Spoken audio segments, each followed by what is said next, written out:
श्री उपासनी साई वाक्सुधा भाग दुसरा अध्याय क्रमांक 27 शके 1845 मिती माघ शुद्ध 5 रविवार तारीख 10 फेब्रुवारी सन 1924 श्री गणेशाय नमः श्री सरस्वते नमः श्री सच्चिदानंद सद्गुरुवे नमः।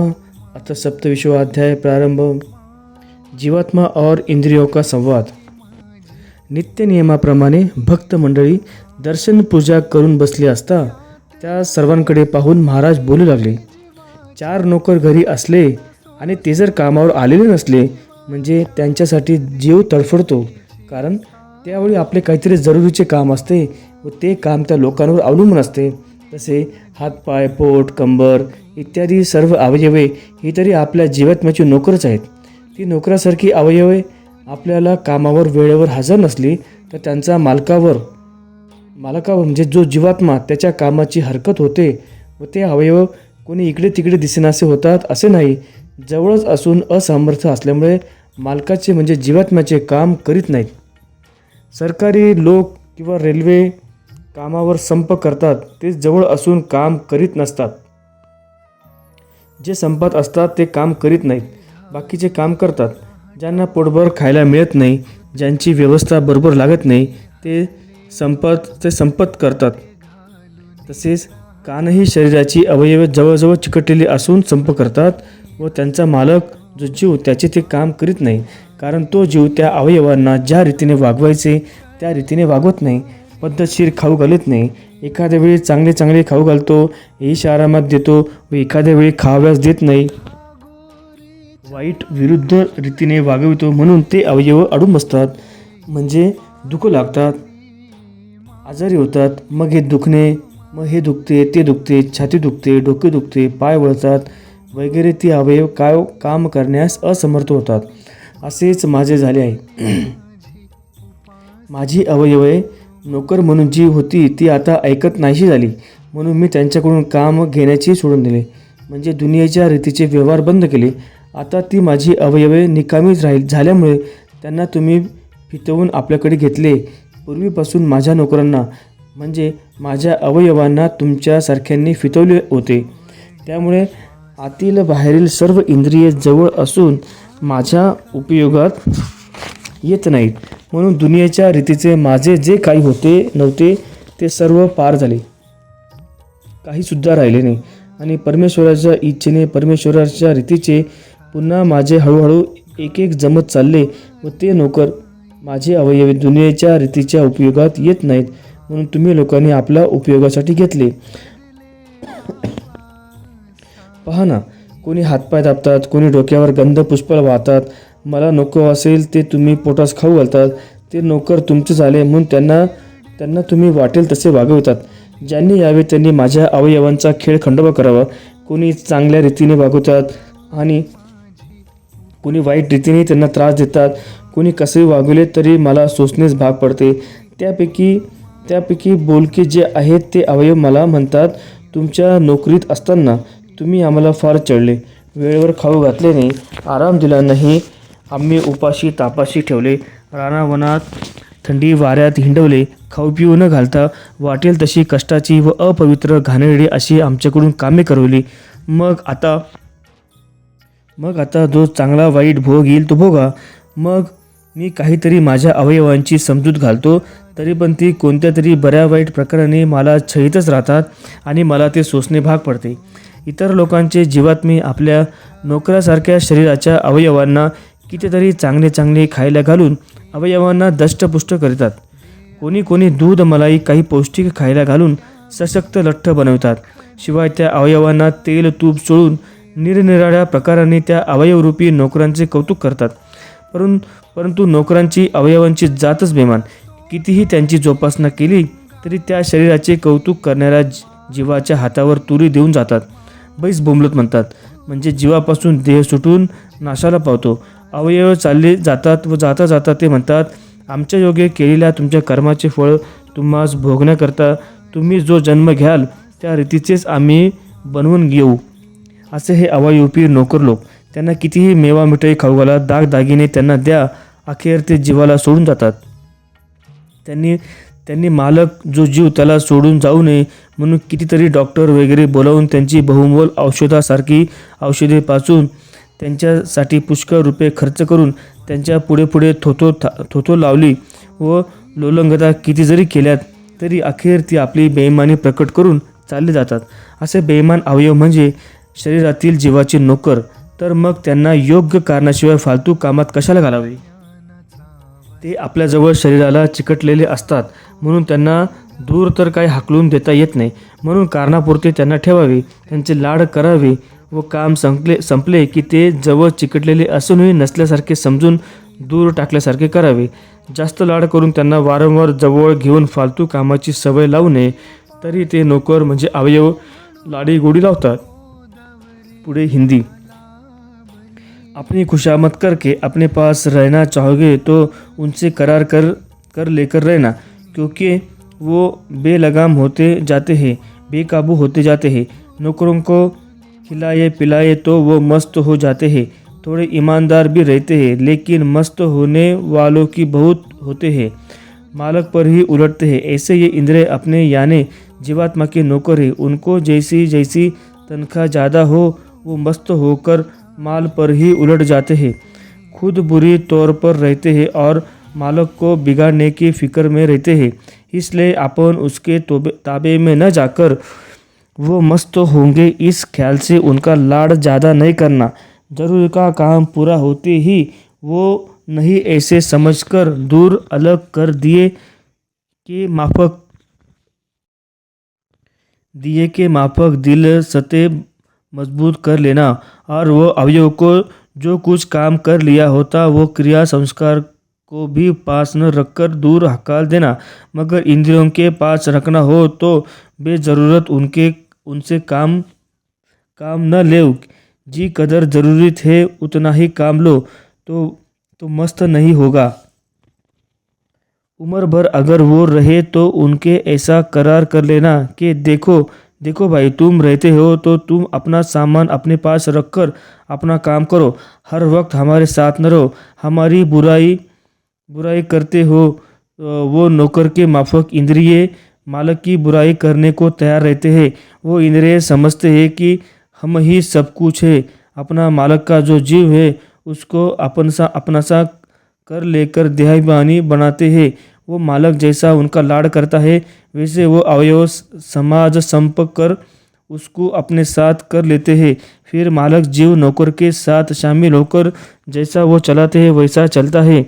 आखिर वो खुद को नौकरों से अलग नहीं समझता, सेवक रूप हो जाता है. फिर उनसे अलग अलग करने की कोशिश की जाए तो वो मनाता नहीं. वो जीव करता है, मैं देह रूप हूँ, मेरा शरीर ही मैं हूँ, ऐसा वो समझ जाते हैं. शरीर और इंद्रिय मेरे नौकर है, मैं उनका मालिक हूँ, ऐसा वो नहीं समझता. और जब उन नौकरों ने इंद्रियों ने मालिक को मतलब जीवात्मा को अपना सा बना लिया तो इंद्रियों विजय हो जाते हैं. जब उम्र पूरी हो जाती है तो इंद्रिय चले जाते हैं, मगर फिर भी वो कहते हैं कि हम गए तो क्या हुआ, हमारे बच्चे तुम्हारे पास है, इसलिए तुम हमारे ताबे में हो. उनके बच्चे कौन से? उन नौकरों ने अवयवों ने जो काम किया है, उनके संस्कार जो मालक के पास रहते हैं वो उनके बाल बच्चे हैं. जब उम्र पूरी हो जाती है तो इंद्रिय नौकर चले जाते हैं, मगर उनका परिवार कर्म संस्कार तुम्हारे पास है. उस परिवार के उनकी बढ़ती होकर उस बीच से दूसरा शरीर आ जाता है. जब शरीर आ गया तो इंद्रिय नौकर फिर आ गए. जीव हर वक्त नौकर के इंद्रिय के ताबे में हो गया. ऐसे ही इंद्रिय रूपी नौकर लोगों ने अपना मालिक जो जीवात्मा उसको सच्चा ईश्वरी सुख के रास्ते में तरफ जाने देकर अपने तरफ खींचकर अपने में मिला देते हैं और अपने साथ वो जीवात्मा को हर वक्त जन्म मरण में डालते रहते हैं. ऐसे ये खराब नौकर है. इसलिए इन नौकरों से हमेशा होशियार रहना चाहिए. कौन से वक्त वो धोखा देंगे और फंसाएंगे इसका भरोसा नहीं. ऐसे जन्म से नौकर के ताबे हो गए. और नौकर मतलब इंद्रिय अपने दिल के माफक उनको चाहते हैं. नौकर इंद्रिय मालक बन जाते हैं और मालक को जीव को लोंढा एक कुत्ते के माफक बनाते हैं. इसीलिए वो स्वतंत्र नहीं रहता, उनके ताबे में हो जाता है. उनके ताबे में हो जाने से वो सताते हैं, दुख देते हैं। बहुत दुख भोगते भोगते कभी जीव को विचार आ गया तो उसको मालूम होता है कि उन नौकरों के इंद्रियों के कारण मुझको दुख हो रहा है, तो फिर वो इंद्रिय को दुश्मन समझता है। जब यह ख्याल पूरा हो जाए तो वो जीवात्मा इंद्रिय अपने पास रहकर भी उनसे अलग होने की कोशिश करने को लगता है, और जैसे जैसे उन्होंने सताया, बहुत से जन्म लेने को लगाया, ये सब ख्याल में लाकर पलट जाता है और कहता है कि अरे तुमने आज तक हमारा बहुत सताया, हम तुमको ईमानदार नौकर समझते रहे, तुम खुद गार में फंसे हो और मुझको भी गार में खड्डे में डालने लगे, तैयार हो गए। इस ख्याल में वो उन पर बदल जाता है, जाओ हम तुमको खाना नहीं देंगे, जंगल में बैठेंगे, उपवास करेंगे। इस प्रकार से वो इंद्रियों को नरम कर देते हैं, यानी दुर्बल कर देते हैं। वो जीवात्मा विचार करता है कि कितने जन्म भर हमको इन्होंने सताया है, ये नौकर को, ये इंद्रियों को बुराई यानी बदमाशी करने की आदत हो गई है। मनोनाश व वासनाशय करण्याचा सुलभ उपाय। सब इंद्रिय रूपी नोकरांमध्ये सर्वात मुख्य नोकर हे मन. हेच इंद्रिय सर्व इंद्रियात फार बदमाशी. हेच मन सर्व अवयवांना फितवून त्यांच्या योगे आपल्याला जन्मजन्म सतवून राहिले. असे जेव्हा त्या जीवात्म्याच्या पक्के लक्षात येते, तेव्हा इतर इंद्रियापेक्षा त्या मनाचाच नाश करून टाकण्याविषयी नाना तऱ्हेच्या युक्त्या तो लढवित राहतो. त्या मनाचा नाश होण्यासाठी उपास तापास तो जीव करीत राहतो. विषया विनिवर्तन्ते निराहारस्य देहिनः. प्रत्येक इंद्रियांच्या द्वारे होणारे जे कार्य ती बंद केली गेली म्हणजे सर्व विषय आणि विषय वासना बंद होतात. ज्या इंद्रियांचे जे कार्य आहेत ते त्यांच्याकडून हो दिले किंवा न करून घेतले म्हणजे त्या इंद्रियांना निराहारी उपोषित ठेवल्यासारखे होते. जसे कानांनी ऐकण्याचे काम आहे तर ऐकण्याचा व्यवहार बंद ठेवला पाहिजे, तसे डोळ्यांचे पाहणे, तोंडाने बोलणे, जिभेने स्वाद घेणे, नाकाने वास घेणे, स्पर्श करणे, पायाने चालणे, हाताने काम करणे वगैरे सर्व इंद्रियांकडे जी कामगिरी आहे ती त्यांच्याकडून करून न घेणे म्हणजेच त्या सर्व इंद्रियांना उपोषित ठेवले, निराहारी ठेवले असे होते. व सर्व इंद्रियांना त्यांच्या कार्यास प्रवृत्त करणारे जे सर्वात मुख्य मन ते इंद्रिय आहे, त्यांच्याकडे कार्याचा विचार करून इतर इंद्रियांना प्रवृत्त करणे ही जी कामगिरी आहे ती कामगिरी ही त्या मनाकडून करून न घेणे म्हणजेच मनाने सुद्धा कोणत्याही प्रकारे विचार न येऊ देणे व आले जरी तरी त्या विचाराप्रमाणे इतर इंद्रियाकडून ते कार्य न होऊ देणे म्हणजेच मनाला निराहारी ठेवणे असे होते. मनासह सर्व इंद्रियांना त्यांच्या कार्यापासून बंद ठेवणे हा खरा उपवास व हाच खरा निराहार. अशा रीतीचे त्यांच्याकडून थोडे दिवस का होईना निराहार होतील, त्यांचाच मनोनाश होईल. तो सर्व वासनात्मक कर्मदोषापासून मुक्त होऊन शुद्ध आत्मानंदाची त्याला प्राप्ती होते. ज्यांना अशा रीतीने निराहार करणे शक्य नसेल त्यांनी मान अपमान सोसून मनाने सुद्धा सर्व इंद्रियांकडून परमेश्वरासंबंधी कोणतेही कार्य कराव्यास लावावी. मग ती कामे लहान मोठी, हलक्या योग्यतेची, भारी योग्यतेची, कठीण किंवा सोपी, कशीही कोणतीही, पण ती परमेश्वराची म्हणून करीत राहिल्याने पोटापुरता आहार भक्षण केला तरी निराहाराचे फळ मिळते. हिंदीत सब इंद्रियों में मन ही बलवान है, वो मन को इतना बल कैसे आता है, तो विषय वासना का हर वक्त विचार करता यही उसका खाद्य विचार से वो बलवान हो जाता है. वो खुद बिगड़ता है और इंद्रियों को भी बिगाड़ देता है. ऐसी वो सब इंद्रियों को दुर्बल करने के लिए और दिल का नाश करने के लिए दुनिया के विषयों से वो जीवात्मा अलग होकर दिल के साथ सब इंद्रियों को निराहार देने की कोशिश करने को लगता है. और वो इंद्रिय रूपी नौकर लोगों को अपनी दुनियादारी के काम पर से अलग करके ईश्वर की तरफ ख्याल करके मन के साथ सब इंद्रिय रूपी नौकर लोगों को परमेश्वर की कामगिरी में लगा देता है.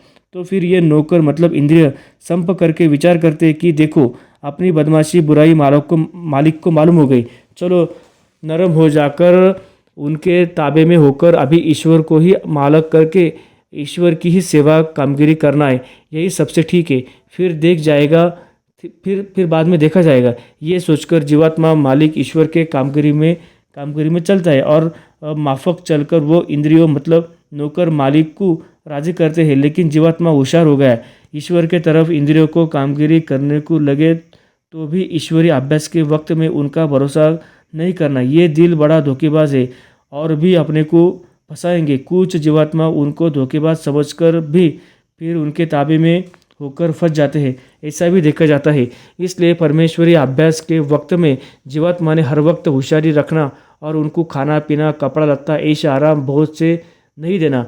और वो जीवात्मा मालिक अपने इंद्रिय रूपी नौकर को कहता है कि देखो भाई, अभी हमारे से तुमको खाना पीना कुछ नहीं मिलेगा, ऐसा ही भूखे रहकर भगवान की कामगिरी करना हो तो करो, नहीं तो तुम लोग बिल्कुल सफा कर चल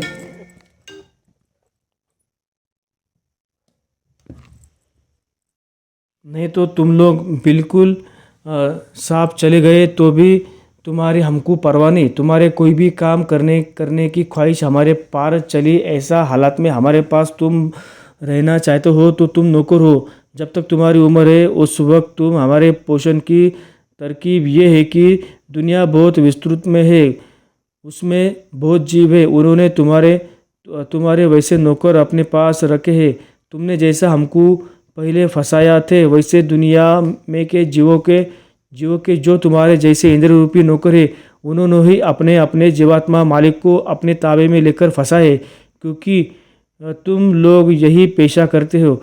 एक हमने पहचान लिया तो क्या हुआ, सब थोड़े तुमको पहचानते। जैसा हम पहले तुम्हारे ताबे में हो गए थे वैसा दूसरे जीवात्मा जो नौकर के इंद्रियों के ताबे में हो चुके हैं, उनको और उनके मालक जीवात्मा को तुम अपने अक्ल से पसंद आए वैसे अपने तरफ खींच लो और उनके साथ अपना बर्ताव ऐसा रखो कि दूसरे जीवात्मा तुम पर राजी होकर तुम्हारे खान पीने की व्यवस्था करेंगे।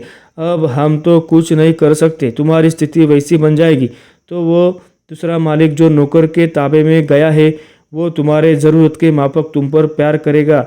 तुम उनके ज़रूरत के माफक अपनी स्थिति बना के तुम्हारी पुण्य पावन कारक हालत देखकर वो काम आशीर्वाद वगैरह ले सके और इंद्रियों के मतलब जीवात्मा उनको तुम्हारे से भला होने का काम होता जाएगा और तुम्हारी व्यवस्था भी रखेगा, मगर हम तुम पर देखरेख रखेंगे। तुम अगर उनको फंसाएंगे या तुम फंस जाएंगे तो हम फंसने न देंगे। तो तुम हमारे हो, इसलिए दूसरों के माफिक तुम अपना मिजाज बढ़ाओगे तो हम तुमको ऐसा करने न देंगे। जब तक तुम्हारी सब शरीर की मतलब अवयव की और तुम्हारी मतलब हमारी ईश्वरीय अवस्था पूरी बन जाए, उस तक किसी को कोई तरह से उपद्रव दे बिना या किसी की मदद ले बिना किसी भी उम्र भर तक अपना रक्षण कर ले, उसमें हम आड़ नहीं आते। इस तरह मन के साथ सब इंद्रियों रूपी नौकर लोग पास रहकर भी अपने मालिक जो जीवात्मा उसको कोई प्रकार के त्रास न हो, इस तरह का नजीक होकर भी नहीं है, इस माफक तटस्थ रीति से रहते हैं। न वो जीवात्मा कुछ काम करते हैं, वो जीवात्मा भी उनसे काम लेता। ऐसी जब जीवात्मा की और उनके नौकर की इंद्रियों की हालत हो जाती है, उस वक्त वो इंद्रिय न नौकर रहे और न जीवात्मा न किसी का मालक रहा, तो उनका जीव ये नाम चला गया, खाली शुद्ध आत्मा ये नाम रह गया। वो कि शुद्ध आत्मा जब मन के साथ इंद्रियों के ताबे में हो जाता है तब उसको जीव या जीवात्मा बोला जाता है। और मन के साथ सब इंद्रिय पास रहकर उनसे अलग यानी देहातीत जब हो जाता है तब उसको शुद्ध स्वस्वरूप शुद्ध आत्मस्वरूप जीवन मुक्त कहे जाता है। इंद्रियों का जीवात्मा को उपदेश। थोडी हिंदी आणि मराठी मिक्स असल्यामुळे वाचण्यास थोडंसं प्रॉब्लेम येतो, तरी थोडी समजून घ्या। ऐसे जीवन मुक्त के इंद्रियों का रक्षण तुम्हारे सरीखे जो भक्त लोग उनसे सेवा धर्म रूप से होता है, और इसका मुबदला वो जीवात्मा के जो इंद्रिय है उनको जीवन मुक्त महापुरुष की कुछ कामगिरी रही नहीं। इस वास्ते वो जीवन मुक्त के शुद्ध आत्मानंद के गुणधर्म को लेकर तुम भक्त लोगों के हृदय में गुप्तपन से प्रवेश करा देते, जिसमें जन्म जन्म का हृदय में का मैल का नाश हो जाता, और जो सफा दिल से वो जीव मुक्त महापुरुष की प्रेम से सहवास करता है तो उनका वाड़ वडील भी उद्धार होकर आनंद रूप में जाएगा। नौकर तो अपने को होने चाहिए, उनके सिवाय काम नहीं चलता, मगर होशियारी से रहकर नौकरों को किस तरह से रखना, जिस जिस तरकीब से अपनों को अपने से ताबे में न हो जाए, मतलब नौकर अपने को ही न सिखाए, अपनी मालिकी कायम रहे और नौकर की अवस्था कायम रहेगी तो आनंद आता है। अपना जीव एक अमीर है और ये मन के साथ सब इंद्रिय अपने नौकर है, ये समझकर रहने में जो आनंद है वो नौकर मतलब इंद्रियों के साथ मिलते नहीं आता, मगर नौकर भी इंद्रियों को भी अपने तौर से रहे और वैसे अपने से भी रखा जाए तो अपने को और अपने साथ नौकर को भी आनंद आ जाएगा। अपने इंद्रिय अपने जीव के नौकर है, अच्छे जीव के अच्छे इंद्रिय रूपी नौकर अपने अच्छे मालिक को कहते हैं कि तुम आनंद रूप हो, त्रिभुवन के मालिक तुम हो जाए, हम तुम्हारा गुप्त विश्वसनीय काम करने वाले हैं, हम नौकर हैं, आपका बड़ान हमको नहीं और न हमको इसकी इच्छा है, इसलिए तुम्हारी अवस्था जो आनंद रूप है उसकी जागृति देने की हमारी नौकरी है, इसलिए हम तुम्हारे पास नौकर हैं और इसी तौर पर ही तुमको मनाते हैं। हम भी अपने कर्तव्य को समझ कर करेंगे। तुम अगर हमको नौकर न रखोगे तो तुम्हारे मालिकी का आनंद तुमको नहीं आएगा। तुम्हारे आनंद को कायम रखने के लिए हमारी ज़रूरत तुमको है। अगर हम न होंगे तो तुमको तुम्हारे मालिकी का आनंद रूप का अनुभव नहीं आएगा। राजा को राजापन का अनुभव प्रजा के और नौकर के सिवाय नहीं आता। उस माफक तुम आनंद रूप परमात्मा हो। तुमको आनंद रूप का अनुभव होने के लिए और देने के लिए हमारी आवश्यकता है, इसलिए तुमको अपना आनंद का अनुभव देने के लिए हमको नौकर के दर्जे में चलाओ। हम में शामिल मत हो जाओ, नहीं तो तुम्हारा अनुभव तुमको नहीं आएगा। मालिक होकर नौकरों में शामिल हो जाओगे तो मालिकपन का अनुभव नहीं आएगा। इसलिए हम जागरूक करते हैं, तुम हमसे अलग हो जाओ, हमारे काम पर देखरेख रखो, सिर्फ हमारे काम को देखते जाओ और अपने को मालिक समझकर आनंद लो। हमारे काम में तुम मत आओ। ऐसा जो अच्छे और सच्चे दिल और इंद्रिय रूपी नौकर है वो अपने मालिक को जागरूक करते हैं, होशियार कर देते हैं। वो मालिक आनंद रूप आत्मा कहता है कि अरे तुम जो बोलते हो वो ठीक है, मगर तुम जो हमको सिखलाते हो उसका ज्ञान तुमको कहाँ से आया? वो कहता है कि तुम आनंद रूप ज्ञान रूप परमात्मा हमारे मालिक हो, इसलिए तुमसे ही ये सत्य बात हमको मालूम हुई और तुमको ही हम बता रहे हैं। तुम खास आनंद रूप ज्ञान रूप मालिक हो, इसलिए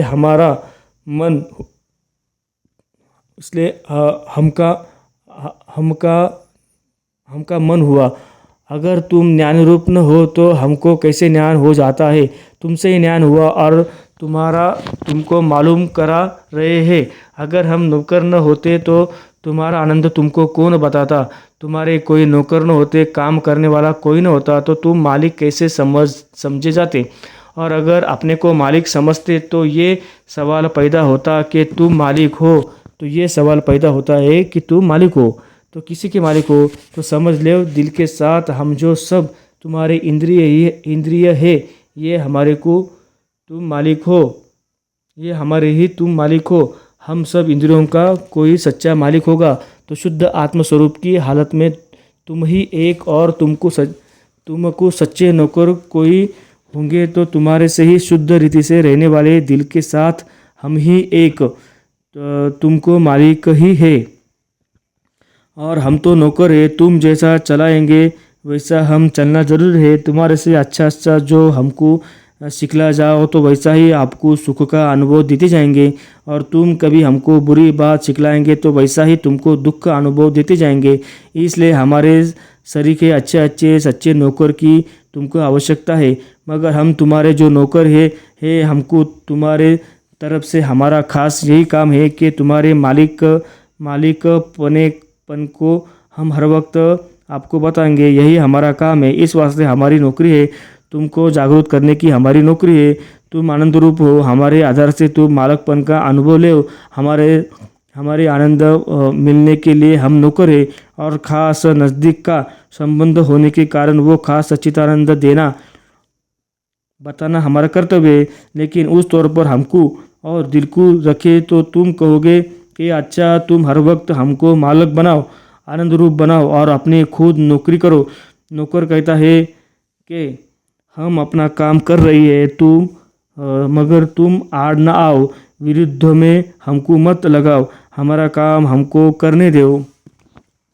हमारा काम न करने दोगे तो दोनों भी फंस जाएंगे और तुमको भी आनंद का अनुभव नहीं आएगा और हमको भी दुख होगा। तुम हमारे में शामिल हो जाओगे तो आपकी पहचान न होगी और तुम हमसे न छूटोगे और तुमको हम नहीं छोड़ेंगे। हम तुमको फंसाते नहीं, मगर तुम हमारे में आकर फंस जाते हो। तुम अपना आनंद कायम रखो और हमको भी अच्छा ईश्वर के काम पर लगाओ। फिर हम ही सब इंद्रियों मिलकर ईश्वर का पास का आनंद और ईश्वर की बड़ी अघटित शक्ति लाकर तुम्हारे में भर देते रहेंगे। तुम मालिक और हम तुम्हारे नौकर। ऐसे दोनों भी पहले बड़े दुख में पड़े थे और अच्छा विचार से अपन दोनों भी शुद्ध होकर सावध और होशियार हो जाएंगे और शुद्ध ज्ञान से तुम मालिक और हम नौकर लोग इंद्रिय परमात्मा रूप आनंद लेते रहेंगे। वो इस तरह का हमारा जो शुद्ध संवाद हुआ है, वो जो कोई सुनेंगे और पढ़ेंगे उस पर दिल लगाकर उस माफक चलन चढ़े या नित्य पाठ करता है तो भी उनका जीवात्मा और सब शुद्ध होकर परमात्मा रूप का सच्चा आनंद ही प्राप्त कर लेंगे। ऐसा शुद्ध जीवात्मा और शुद्ध दिल के साथ सब इंद्रियों का संवाद है। इसलिए अपन जीवात्मा और दिल के साथ सब इंद्रियों के ये आपस में परस्पर गुरु होकर अपने नौकर को दिल के साथ इंद्रियों को अच्छा ईश्वर का ज्ञान सिखलाते जाना और अपन भी मदद से न के साथ ईश्वर का ज्ञान सीखते जाना। इंद्रिय और अपन ये दोनों आपस में परस्पर आप ही गुरु हो जाना और आदमी के रूप का कोई तरह का गुरु नहीं लेना। आत्मने बंधुरात्मेव रिपुरात्मनः। अपने हित के लिए अपने को अपना गुरु होना पड़ता है। वही सच्चे गुरुपन और दूसरे आदमी का कोई तरह का संबंध रखने से दुख के लिए अपने दुश्मन हो जाते हैं। अपने ही अपना गुरु होना, इसमें सच्चा और जल्दी कार्यभाग हो जाता है। आदमी बिना दुनिया के जो कुछ है वो सब गुरु ही है। गुरु की आवश्यकता आदमी को है। कोई भी आदमीपन के गुणधर्म छोड़कर जड़ वस्तु के गुणधर्म का आश्रय करे तो ही वो आदमी किसी का गुरु हो सकता है। तो आप लोगों को जो सब मन के साथ इंद्रिय है, तो आप लोगों के जो सब मन के साथ इंद्रिय जो है उनके ओझते होकर दुनिया में के जड़ वस्तु के गुणधर्म आ जाएंगे या अपने से रखा जाएगा या उनके वो गुण लाने की कोशिश करने जाएंगे तो वही दिल के साथ सब इंद्रिय समुदाय अपने गुरु हो जाते हैं और इस वास्ते अपने को सच्चा ईश्वरीय सुख का अनुभव मिल जाता है। जैसा अपने 4 बच्चों को मोक्ष की विद्या अपने को ही सिखलाना पड़ता है और फिर वही बच्चे अपने को मोक्ष पद पर चढ़ाने के लिए गुरु हो जाते हैं। वैसे ही समझो, कोई भी दुनिया के अशुद्ध व्यवहार से अलग हो जाए तो आपसे ही शुद्ध अवस्था अपने में प्रकट होती है और वो शुद्ध अवस्था से अच्छे सद्गुण अपने में आपसे ही प्रकट होते हैं। फिर अपने जो दिल या सब इंद्रियों उनको बच्चे के माफक समझकर उनको सद्गुण सिखाने के वास्ते अपन पहले गुरु हो जाना लगता है। फिर वही दिल और वही सब इंद्रिय अपने सच्चे सद्गुरु होकर उनकी ही मदद से अपने को सच्ची सद्गति और ईश्वरी सुख का अनुभव मिल जाता है। ये तरकीब में दूसरे मनुष्य रूपी गुरु कर लेने का क्या काम है। अपन ही अपने को दिल को और सब इंद्रियों को गुरु बना लिया और उनसे ही उनके साथ ही हर वक्त सुख रूप में जाना हो सकता है। आपने ही सब इंद्रियों में गुरु करने को लगे तो साक्षात भगवान परमेश्वर वही अपने हृदय में आकर गुरु बन जाता है और वही सब अपने को सच्चा ज्ञान देता है। वो गुरु करने का या ईश्वर हृदय में उनका अत्यंत सुलभ उपाय किसी को भी हो सकता है। मैं तो किसी का भी गुरु नहीं और मैंने भी कोई गुरु नाही किया. मराठीत मी झालो नोकर, तुम्ही झालात मालक. मला आता नोकराप्रमाणे वागावे म्हणजे तुमचा आनंद तुम्हाला देण्यासाठीच बसलो आहे. भक्त मंडळी पूजा करत असताना महाराज म्हणाले, तुम्ही माझी पूजा करता, मलाच तर तुमची पूजा करावी लागते. या अध्यायाचे काय वर्णन करावे? भक्तिश्रद्धेने जे कोणी याचे मनन करून पठण श्रवण करतील त्यांच्या ठिकाणी देहातीत होण्याची शक्ती येऊन सर्व जगात मोठे पूज्य होतील व अघटित घटना करून जगाचे कल्याण करतील. साक्षात परमेश्वर व सर्व देव नेहमी त्यांना सहाय्य करतील. दुनियेतील सर्व लोक त्यांच्या आज्ञेत राहतील व सर्व लोकांना सुख देणारे लोकप्रिय असे होतील. ओम तत्सत इति.